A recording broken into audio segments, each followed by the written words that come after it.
Olá, sejam todos bem-vindos. Esse é o nosso programa Sã Doutrina, o programa da Igreja Presbiteriana de Pinheiros, de toda quarta-feira, às 20 horas. E nós vamos dar continuidade aos nossos estudos. Esse é o nosso programa de número 38 e hoje nós vamos falar sobre os tipos e graus de pecado e sobre também o pecado imperdoável.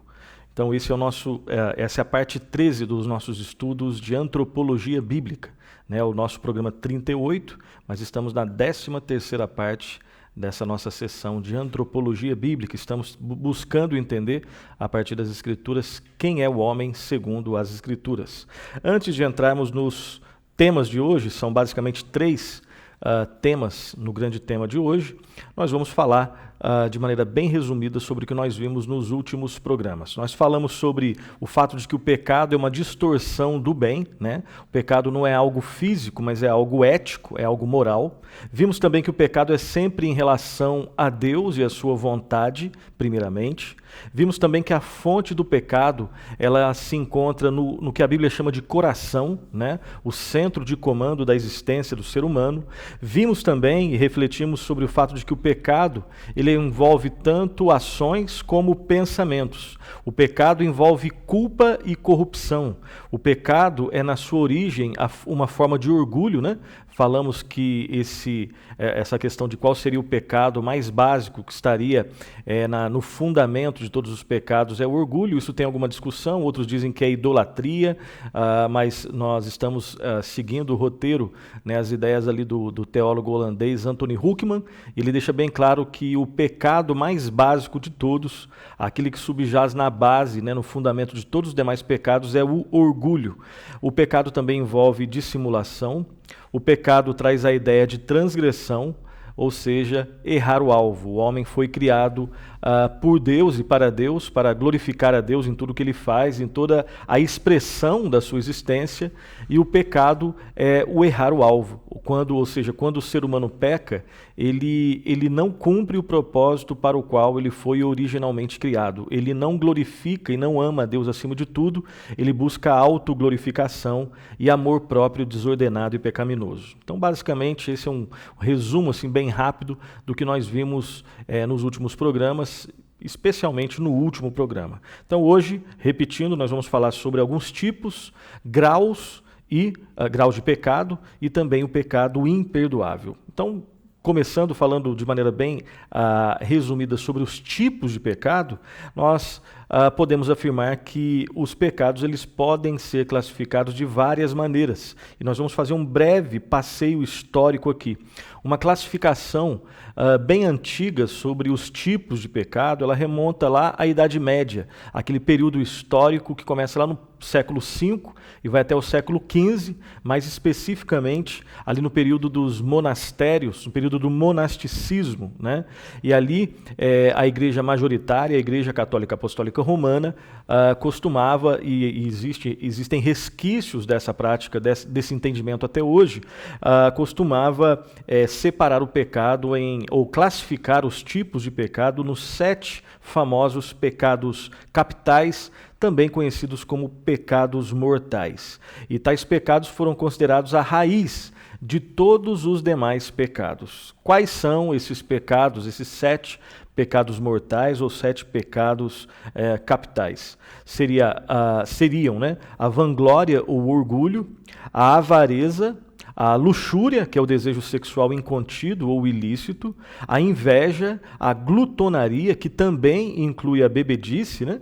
A ira e a preguiça. Então, no entendimento católico apostólico romano, principalmente ali da Idade Média, mas como nós afirmamos e voltamos a afirmar, encontra eco até nos dias de hoje, esses seriam 7 pecados mortais ou 7 pecados capitais que estariam na base de todos os outros demais pecados. Existem outras formas de classificar os tipos de pecado, e nós vamos lembrar de outras formas aqui. Existem os pecados, nós podemos classificar os pecados como aqueles que são pecados contra Deus, pecados contra o próximo, pecados contra nós mesmos, pecados de pensamento, palavras e ações, pecados que têm as suas raízes no que a Bíblia chama de concupiscência da carne, na concupiscência dos olhos e na soberba da vida. A concupiscência, de modo bem simples, é aquela inclinação, né? Inclinação ilícita, pecaminosa, manchada pelo pecado que nós temos, que o ser humano nasce ali depois de Gênesis 3. Outras classificações: pecados de fraqueza, pecados de ignorância ou malícia, pecados de omissão, pecados de comissão, né? Omissão quando você deixa de fazer algo que a Bíblia ordena, comissão quando você faz algo que a Bíblia proíbe, pecados secretos, pecados notórios ou públicos e pecados privados ou também públicos, que seria basicamente a mesma coisa, só com outras palavras. Então, esses seriam, né, alguns tipos, né, de pecados. Falando um pouco sobre graus de pecado. Né, claro que nós não vamos, obviamente, defender pecado, pecadinho, pecadão, nós não vamos utilizar esse tipo de nomenclatura, porque entendemos que é uma nomenclatura equivocada, mas nós, quando falamos sobre graus de pecado, nós podemos afirmar que todas as formas de pecado, elas desagradam a Deus, e todas as formas de pecado, além de desagradarem a Deus, elas trazem e acarretam culpa ao gênero humano.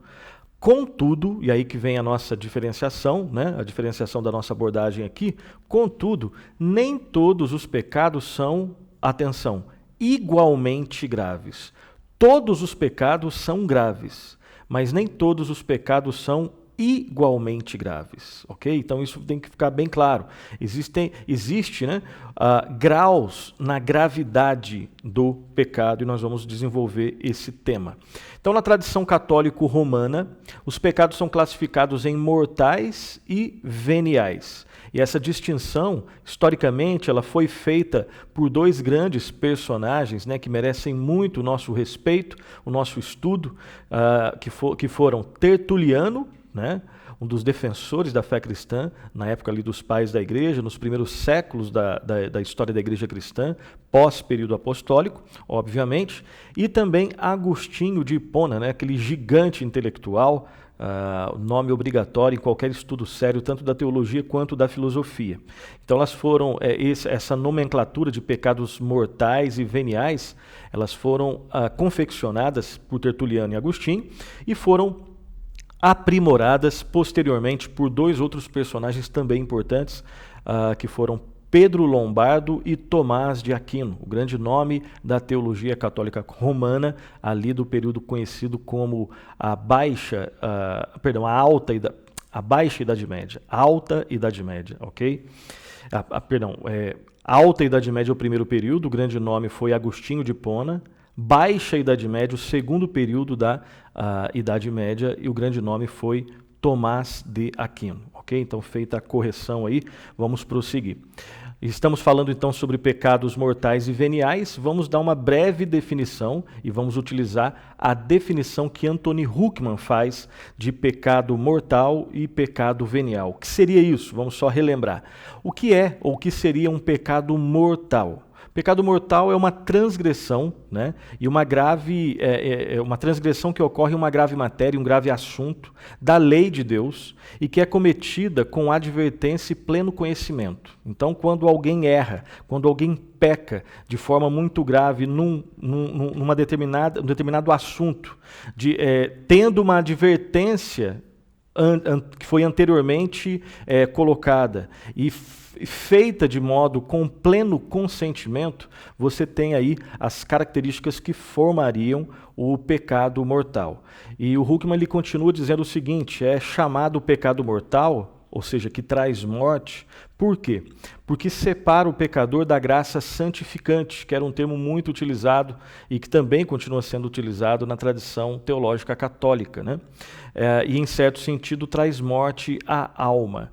E visto que esse pecado é uma rebelião grave contra Deus, uma pessoa que morre em pecado mortal, ela morre separada de Deus. Tá? Então, essa seria uma definição simples do que vem a ser pecado mortal. O que seria pecado venial? Né? Venial significa desculpável. Então, pecado venial, aqui segundo o Anthony Huckman, é uma ofensa contra Deus que não é grave o bastante, é grave, mas não é grave o bastante para causar a perda da chamada graça santificante, a graça que colabora com o pecador que uma vez foi salvo e que faz com que ele seja salvo até o final. Aqui é importante lembrarmos que na teologia católica romana existe a crença de que o cristão ele pode perder a salvação. Então a graça santificante seria aquela graça que concorre, obviamente, a favor da salvação final daquele que um dia foi alcançado pela graça salvadora, né, pela conversão. O pecado venial é comparado a uma doença da alma e não a sua morte. Um pecado é venial quando sua matéria não é grave, né? Por exemplo, o Huckman dá alguns exemplos. Roubar alguns centavos ou mentir por brincadeira, claro que são pecados, mas não pecados que geram morte, não pecados que danificariam a graça santificante. São pecados, mas não pecados mortais, pecados que se assemelham a uma doença, ou seja, tem cura, não leva à morte da pessoa. Ou quando inexiste plena advertência ou pleno consentimento numa matéria grave. Os pecados veniais, eles podem se tornar mortais por meio de uma consciência errônea, de intenção maliciosa e ganho material, como no roubo, né? Então, é possível que aquilo que nasce, que começa, que tem o seu início como um pecado venial, ele ao longo do percurso se torne mortal. Mas, no entendimento católico, no entendimento romano, né? O pecado venial em si, obviamente, ele não leva à morte. Então essa é uma forma, perceba, nós estamos no começo da nossa abordagem desse segundo tópico. Falamos sobre os tipos de pecado e agora falamos sobre essa classificação em termos de gravidade. Esse é o entendimento, de modo bem resumido, o entendimento medieval católico. Calvino ele rejeita essa distinção. Qual distinção? A distinção entre pecados mortais e veniais. E por que ele rejeita, ele não concorda com essa distinção? Ele não concorda não porque ele não considera que existam diferentes gravidades no pecado, mas ele não concorda porque no julgamento de Calvino todos os pecados eles são em si mortais, no sentido de que todos os pecados eles merecem a condenação. Então, basicamente, esse é o raciocínio de Calvino que o leva a discordar dessa distinção tão famosa ali na Idade Média e aceita até os nossos dias, a distinção entre pecados mortais e pecados veniais. Calvino não concorda porque, na opinião dele, absolutamente todos os pecados, eles são mortais. Tá? Mas nós vamos continuar. Dois textos que eu quero começar a ler com você, acompanhe aí, os textos serão projetados, dois textos bíblicos que mostram, né, que dão base para o pensamento de Calvino, de que embora existam diferentes gravidades no pecado, não é correto dividi-los em pecados mortais e veniais. Por quê? E aí os textos vão deixar isso bem claro. Porque todos os pecados eles são passíveis de morte e de condenação. Primeiro texto, que vai ser projetado aí na tua tela, Deuteronômio 27, 26. Lá está escrito assim: maldito aquele que não confirmar as palavras desta lei, não as cumprindo, e todo o povo dirá amém. Então perceba que todo pecado, né? Maldito aquele que não confirmar as palavras desta lei. Ou seja, qualquer palavra, pecados que nós consideramos menos graves ou mais graves, maldito é aquele que errar em um desses. E Tiago 2,10 está escrito assim: pois qualquer que guarda toda a lei, mas tropeça em um só ponto, se torna culpado de todos. Então a ideia é que a lei de Deus é perfeita, porque expressa a perfeição do seu caráter, e errar em um ponto já torna a pessoa culpada de todos os pontos. Tá? Então, continuando a nossa abordagem, e Calvino também entendia que o entendimento errado dessas questões, né, leva ao perigo de manter os crentes num estado de contínua ansiedade e contínuo temor. E o que seria isso? Né? O Huckman deixa isso bem claro. as pessoas poderiam chegar a pensar assim: será que cometi um pecado mortal e estou por isso perdido? Ou então de produzir uma preocupação, uma despreocupação leviana quanto ao pecado, achando que todos os pecados que eu cometo são pecados, na verdade, graves, mas não tão graves assim. Então, na tradição reformada, além das questões que nós colocamos, né, da nossa discordância, nós consideramos, né, que é muito errado essa distinção entre pecados mortais e veniais, porque, num extremo, pode levar a pessoa a achar que ela cometeu esse pecado e aí não tem mais chance para ela. Ou então, no outro extremo, a pessoa pode achar que tudo que ela comete é pecado, mas é pecado venial, o que levaria, né, segundo Huckman, a uma despreocupação leviana. Então, a ideia, né, aquilo que as Escrituras ensinam é que todo pecado, em pensamentos, palavras e ações, aqueles que são socialmente mais aceitos, aqueles que não são socialmente mais aceitos, mas todo pecado, ou seja, toda transgressão, mínima que seja, da lei de Deus, já é condenatório, ok? Continuando então, por outro lado, embora nós não concordemos com essa distinção entre pecados mortais e veniais, obviamente nós concordamos que existe sim gradação de pecados, né? Por outro lado, rejeitar a distinção entre pecados mortais e veniais não implica que não existem diferenças e graus quanto à gravidade do pecado.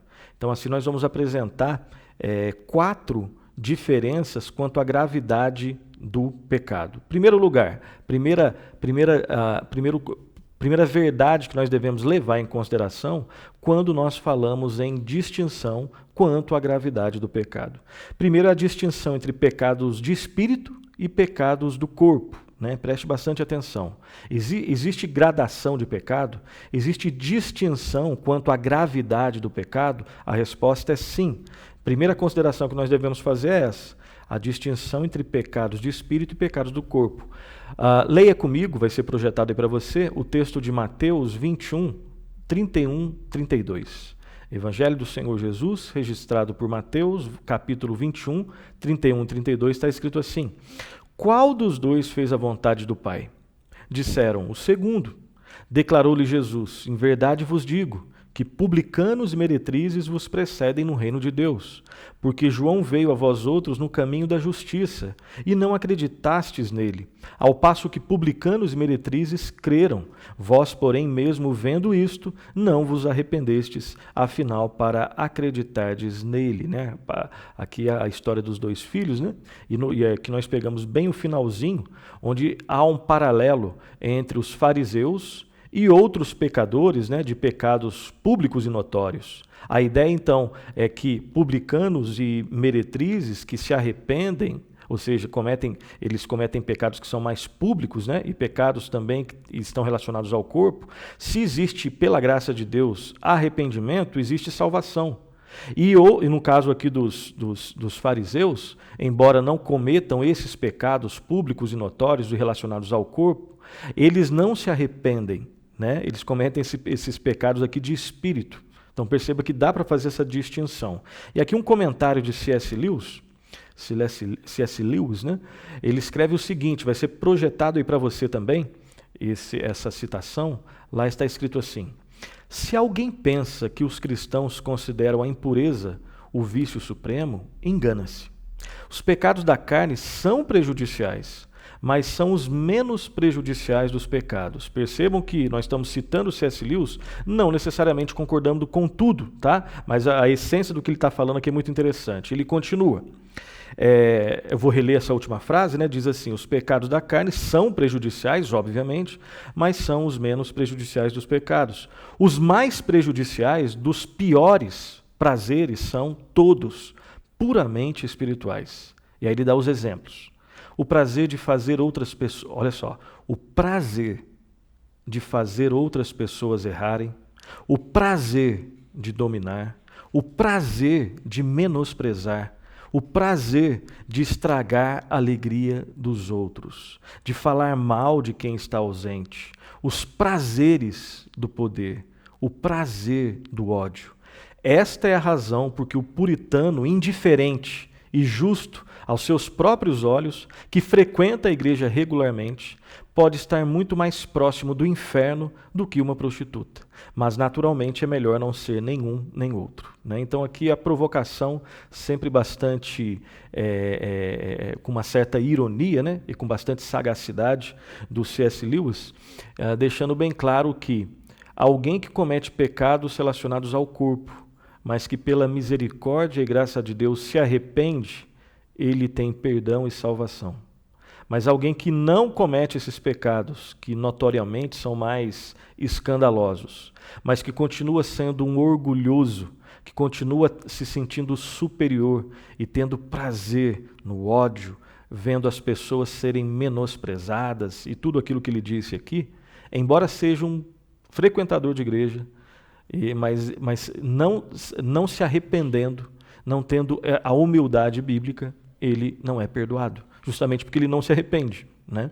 Então, a primeira distinção então que existe, né, a distinção quanto à gravidade do pecado, essa distinção entre pecados do espírito e pecados do corpo. Há uma segunda, né, uma segunda distinção, é a distinção que pode ser feita baseada no grau de conhecimento. Às vezes você peca com muito conhecimento, às vezes com pouco conhecimento. Então, tanto o Antigo Testamento quanto o Novo Testamento, eles ensinam que o pecado de uma pessoa que conhece a vontade de Deus, mas age contra ela, é maior do que o pecado de alguém que viola a lei de Deus sem o pleno conhecimento daquilo que a lei requer. Então, quero ler com vocês alguns textos, tá? Primeiro, Deuteronômio 29, 20 e 21. Lá está escrito assim: o Senhor não lhe quererá perdoar, antes fumegará a ira do Senhor e o seu zelo sobre tal homem, e toda a maldição escrita neste livro jazerá sobre ele, e o Senhor lhe apagará o nome de debaixo do céu. O Senhor o separará de todas as tribos de Israel para a calamidade, segundo todas as maldições da aliança escritas neste livro da lei. Então, pecados, né, cometidos quando se tem conhecimento, né? E não pouco conhecimento, mais conhecimento. Pecados cometidos pelo próprio povo de Deus. Jeremias, capítulo 11, 6 e 8. Jeremias 11, 6 e 8, vai ser projetado para você. Lá está escrito assim: tornou-me o Senhor, apregou a todas estas palavras nas cidades de Judá e nas ruas de Jerusalém, dizendo: ouvi as palavras desta aliança e cumpri-as.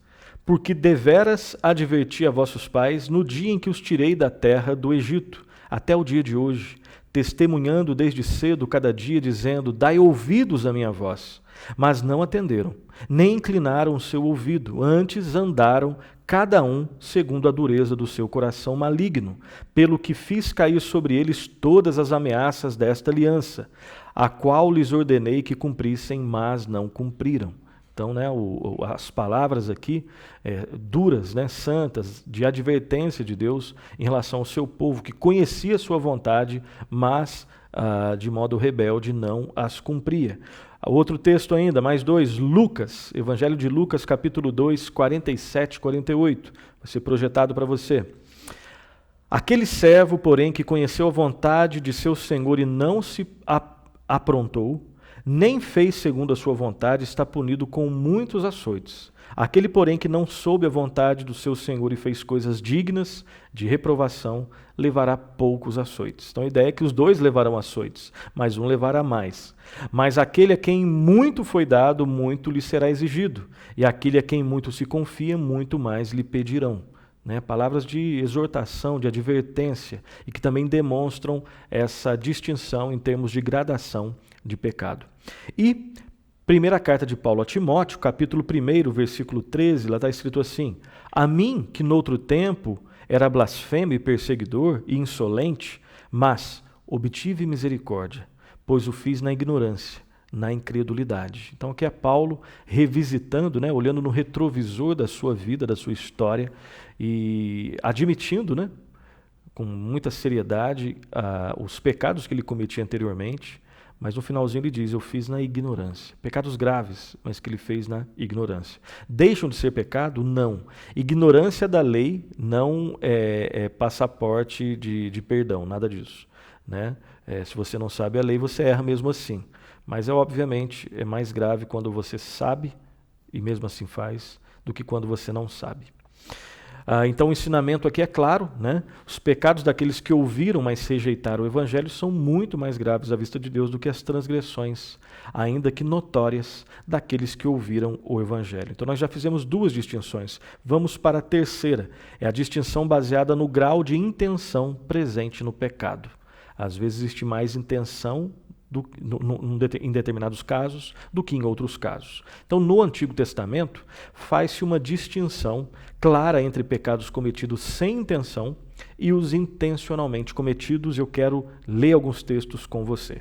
Primeiro texto é o texto de Números 15, 27, 29. Se alguma pessoa pecar por ignorância, apresentará uma cabra de 1 ano como oferta pelo pecado. O sacerdote fará expiação pela pessoa que errou, quando pecar por ignorância perante o Senhor, fazendo expiação por ela, e lhe será perdoado.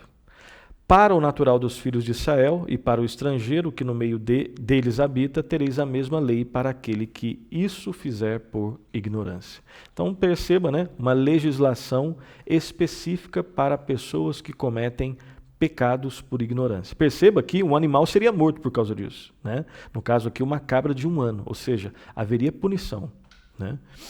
Levítico 4, 22 a 26, lá está escrito assim: quando um príncipe pecar e por ignorância fizer alguma de todas as coisas que o Senhor seu Deus ordenou que se não fizessem, e se tornar culpado, ou se o pecado em que ele cair lhe for notificado, trará por sua oferta um bode sem defeito, e porá a mão sobre a cabeça do bode e o imolará no lugar onde se imola o holocausto, para o Senhor. É oferta pelo pecado. Então o sacerdote com o dedo tomará do sangue da oferta pelo pecado e o porá sobre os chifres do altar do holocausto, e todo o restante do sangue derramará à base do altar do holocausto.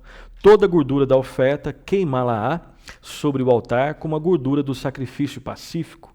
Assim o sacerdote fará expiação por ele no tocante ao seu pecado, e este lhe será perdoado. Então, mais uma vez, uma legislação específica, a primeira no livro de Números, agora em Levítico, né, onde elas estão mais presentes, sobre uma pessoa, no caso um príncipe, que peca por ignorância. Então, o pecado intencionalmente cometido é mais grave do que o pecado cometido sem intenção. Ambos são pecados, ambos são graves, ambos merecem a punição de morte, mas há mais gravidade em um do que em outro. Obviamente, existe pela graça de Deus, né, perdão para ambos os pecados. A lei penal, ainda hoje, isso aqui é interessante, que é um elemento cultural, ou seja, esse princípio que nasce nas Escrituras encontra um eco na nossa cultura, mesmo que manchada pelo pecado, né?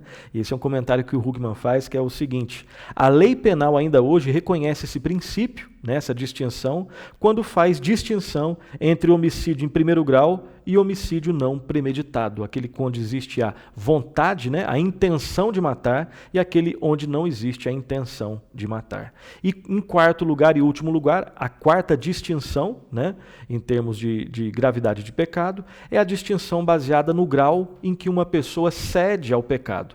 Ou seja, pensar no ato pecaminoso é pecado, mas praticar o ato pecaminoso é um pecado mais grave. Mateus 5, texto que vai ser projetado, Mateus 5, 28. Eu, porém, vos digo, qualquer que olhar para uma mulher com intenção impura, no coração, já adulterou com ela. Né? Então, olhar já é pecado, mas cometer é pecado mais grave.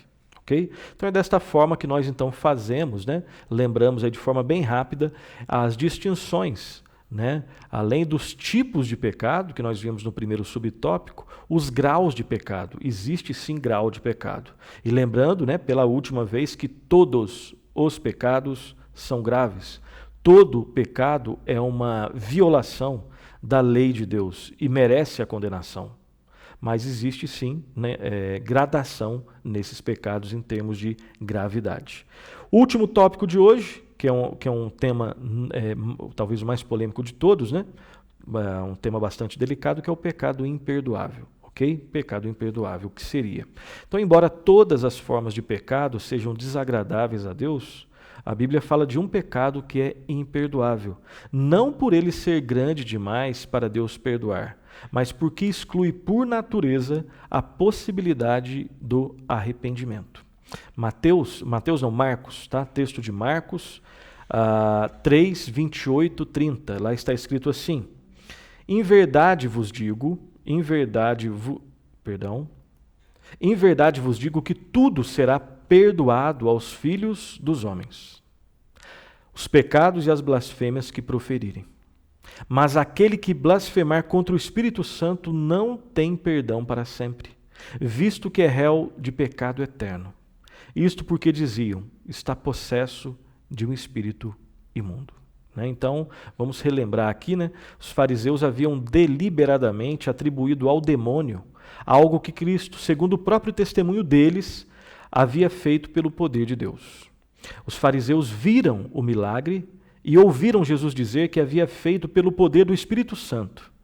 Não obstante, esses fariseus persistiram em atribuir esse ato maravilhoso ao diabo. E é nesse contexto que Cristo fala sobre o pecado imperdoável, o pecado eterno.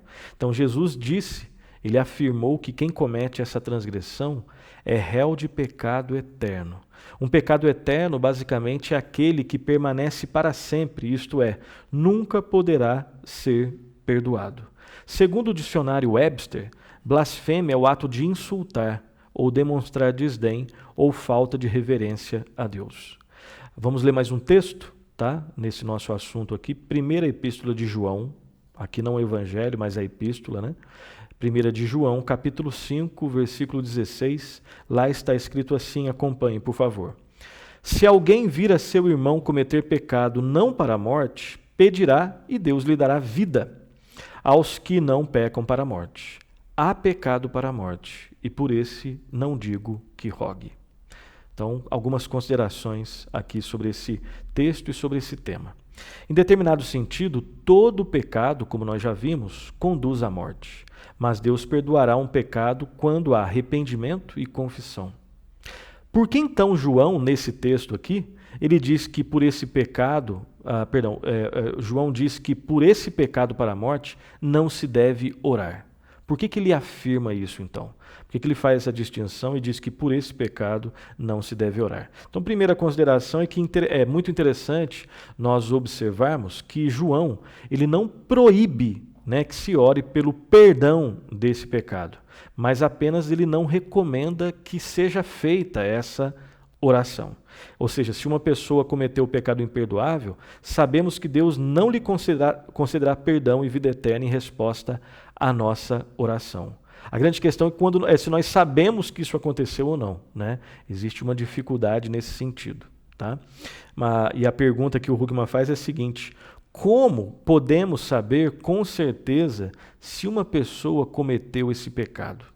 E aí nós vamos pedir ajuda ao teólogo Alexander Ross.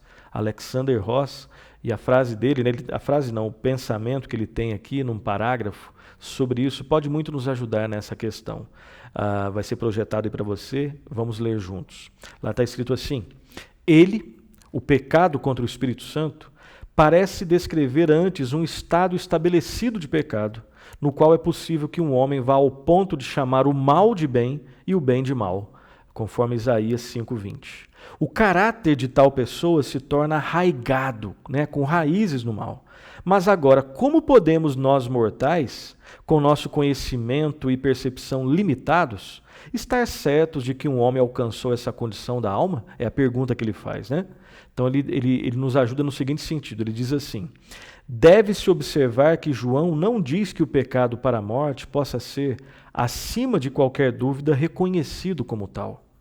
A conclusão prática, então, a qual essa passagem nos conduz, é possivelmente a de que devemos continuar em oração, exercendo o critério da caridade. Então, o que o Alexander Ross está colocando aqui para nós, juntamente com Huckman, é que, obviamente, que esse texto está lá, o texto de 1 de João, e que quando alguém comete o pecado para a morte, ele faz uma advertência de que não se ore. Ele dá essa... Voltando aqui ao que nós estávamos falando, ele nos indica que nós devemos ter cuidado na questão da oração. Só que o Alexander Ross ele levanta a seguinte questão: nós, eu e você, todos nós não temos uma percepção perfeita e clara quando uma pessoa comete esse pecado.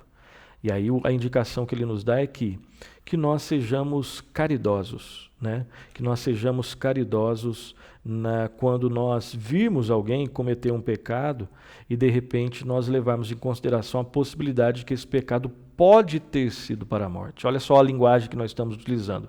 Pode ter sido. A percepção de Deus sempre é perfeita, a nossa não. Então que nós sejamos caridosos quanto a isso.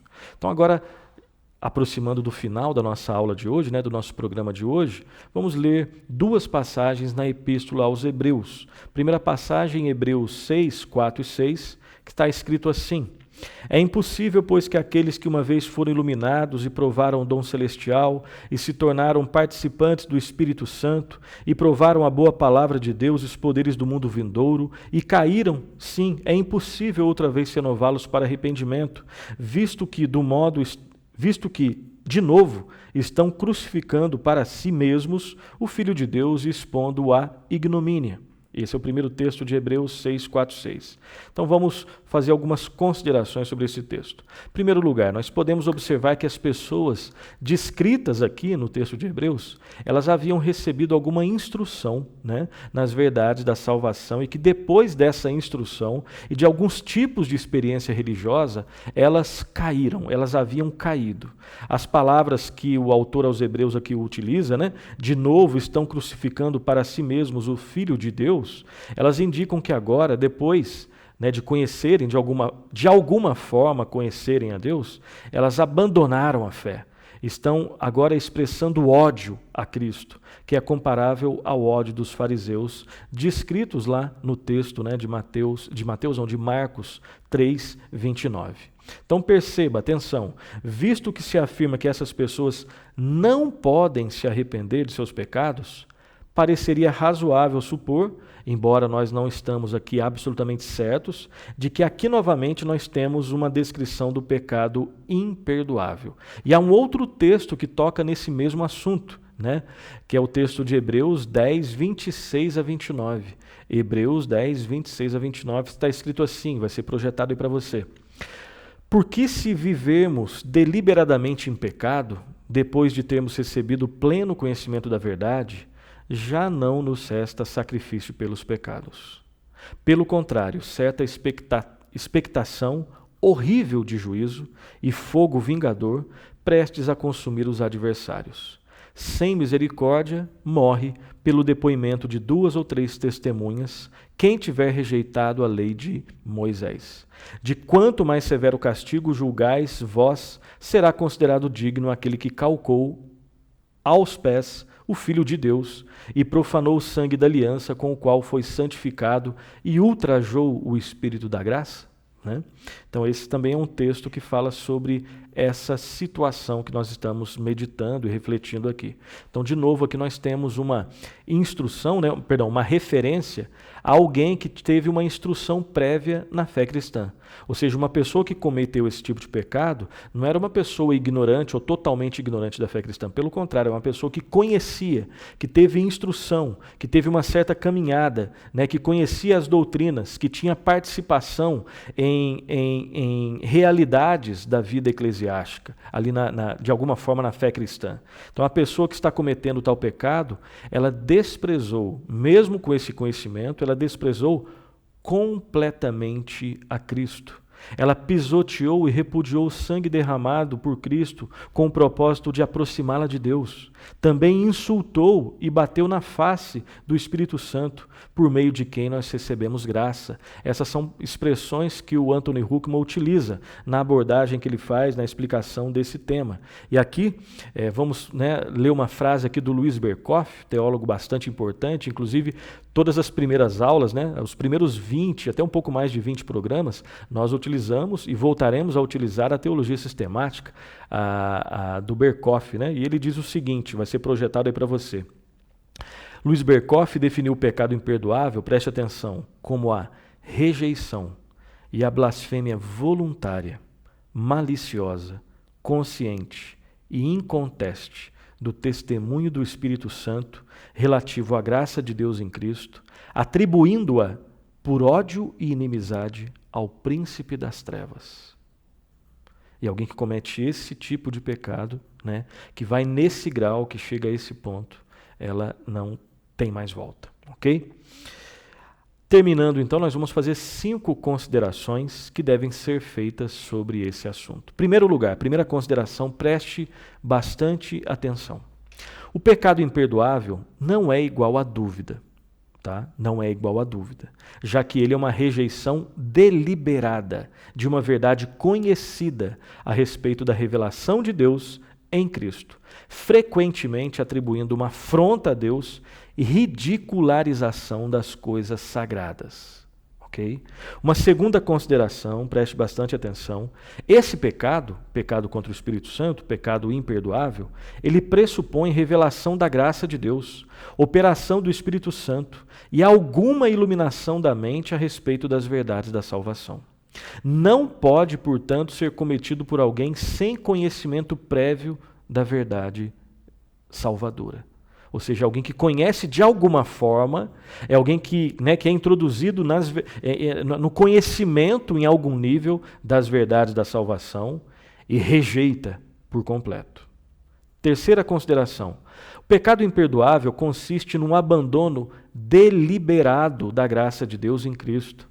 Calvino o descreve como lutar conscientemente para extinguir, para apagar o Espírito presente em nós, tornando deliberada e maliciosamente luz em trevas e transformando o único remédio da salvação em um veneno mortal. Quarta consideração, esse pecado exclui a possibilidade de arrependimento, sendo por essa razão imperdoável. Por que imperdoável? Porque exclui a possibilidade de arrependimento. Quando o comete, o pecador chegou a um ponto do qual não há mais volta. E aqui nós vamos pedir ajuda para 2 outros irmãos do passado, né? O Laird Harris, que diz o seguinte, vai ser projetado aí para você. Tal pecado, por sua natureza, torna o perdão impossível, pois a única luz possível é deliberadamente barrada. Né?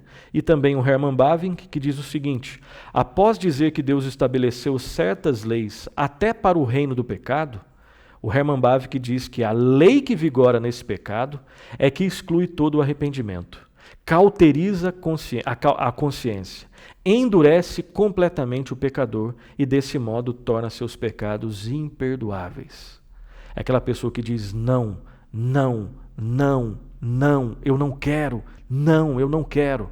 Né? Ela realmente exclui a possibilidade da volta atrás. E por fim, em quinto lugar, preste atenção, finalmente, uma pessoa que teme ter cometido esse pecado, provavelmente não cometeu. Uma vez que semelhante temor é incompatível com o estado de espírito de alguém que cometeu esse pecado.